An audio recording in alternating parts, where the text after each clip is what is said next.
RCB fans కు కర్ణాటక ప్రభుత్వం big relief ఇచ్చింది.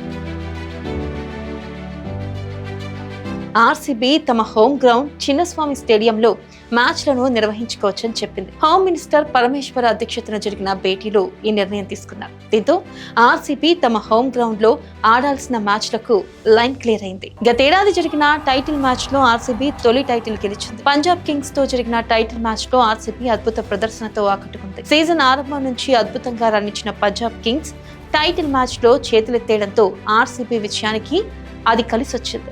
ఇక ఈ విజయం ఆర్సీబీ ఆటగాళ్లకే కాదు, కోట్లాది మంది ఆర్సీబీ అభిమానులకు కిక్కిచ్చింది. 17 ఏళ్ల నిరీక్షణ తర్వాత కోహ్లీ టైటిల్ లిఫ్ట్ చేయడంతో దాన్ని చూసి అభిమానులు ఎమోషనల్ అయ్యారు. కింగ్ కోహ్లీ గ్రౌండ్ లోనే కన్నీళ్లు పెట్టుకున్నారు. తమ హ్యాపీనెస్ ని ఫ్యాన్స్ తో జరుపుకోవాలనుకున్నారు.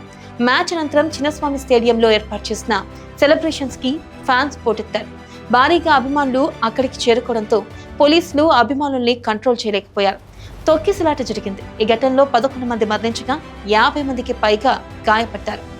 ఆ ఇన్సిడెంట్ తో చిన్నస్వామి స్టేడియంలో మ్యాచ్లను నిర్వహించొద్దంటూ ప్రభుత్వం నిర్ణయం తీసుకుంది. ఇప్పుడు ఆ నిబంధనలను సడలించింది. ప్రభుత్వం ఒక ఎక్స్పర్ట్ కమిటీ ద్వారా భద్రతా ఏర్పాట్లు పరిశీలించింది.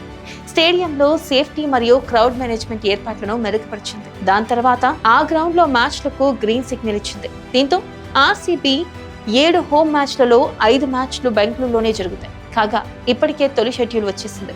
తొలి మ్యాచ్ లో defending champion RCB, Sunrisers Hyderabad జట్లు తలపడతాయి.